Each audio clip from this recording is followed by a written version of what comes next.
Good morning mga kainaw! At mayroon nga pala kaming task for today's video. Wow! Mula rito sa Purok Mabuhay, lumipad ang aming team sa Tuna Balibago Elementary School. Di umano ay gagawa raw kami ng lababo at saka ng linoleum.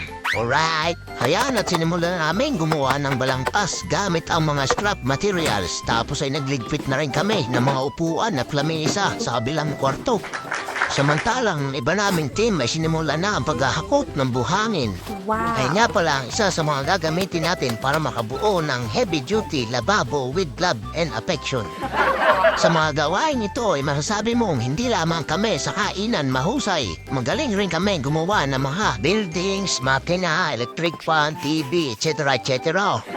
Tapos ay hayaan, natapos na ang pagsasalin ng mga buhangin. Sinimula na rin namin ang paglalatag ng linoleum rito sa grade 1. At muntik pa nga mabaliktar ang aming lagay. Tapos ayan, simula na ang mekus-mekus.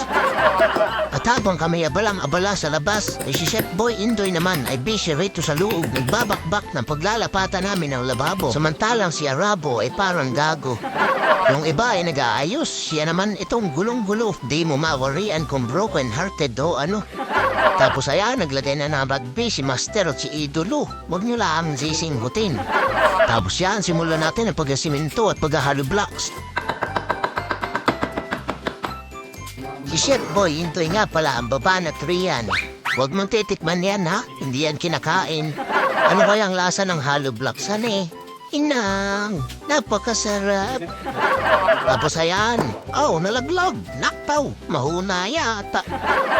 At tayo na nga, may paminandal pa si Mayora, kaya binanato na iyan ni Boy Bangas. Kasama rin pala namin riyan ang nagagandahang coordinator natin. Sila ang aming pinagbantay na rin aming sinaing. Charis!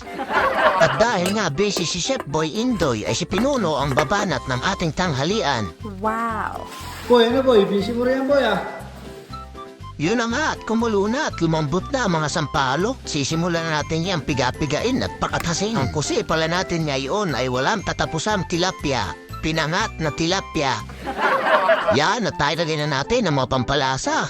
Sili, kamati, sibuyas ay sapat na. Wow. Kaya anong kumulo-kulo, inalagay na rin namin ang mga tilapia. Yan nga pala inabili lang namin sa Shopee. Yo, natalagyan na natin ng asin, pampalasa ng kaunti. At nang kumulo-kulo nga, ipipigain na rin natin na rin mga kamatis. Kaya na isa sa magbibigay ng sustansya at asim ng ating pinangat. Kaya titikman na yan ni Pinuno. Paiyo. Pagkuwang. Yun, at simulan na natin ang paghahayin ng mga kanin. Tapos ay isasali na rin natin ang mga pinahat na tilapia. Sa kabilang side naman ay nagtimpla na rin kami ng sausawan, pati sili, kalamansi. Okay, alright, let's go, pamaay!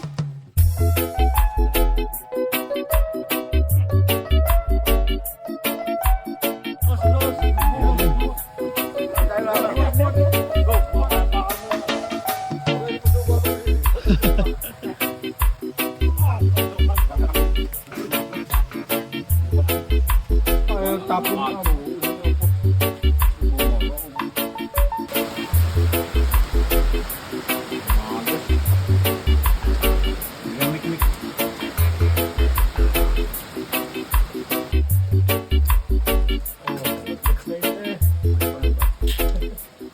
Yo, matapos man ang halian ay balik trabaho tayo mga kainaw.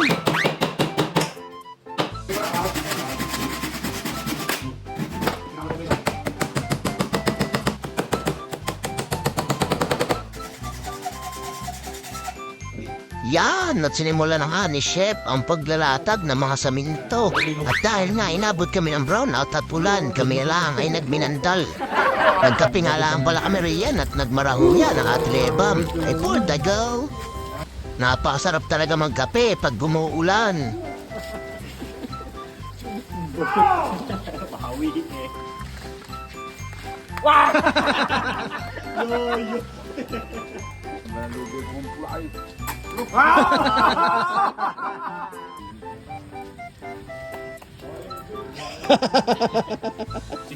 Yun na nga, at dahil hindi kami natapos at hindi na kami makakilos dahil walang kurente, ay kami umuwi na. At inayos pala muna ni Pinuno ang naritang sira na gutter. Wow. Ang aming backjob kinabukasan. Ang trabahong iyan nga pala ay finishing na laang. Paglalapat ng makinis na saminto ba? Ayan, pa-like and share nga po pala ng ating video kung kayo natuwa ng kaunti. Bye-bye!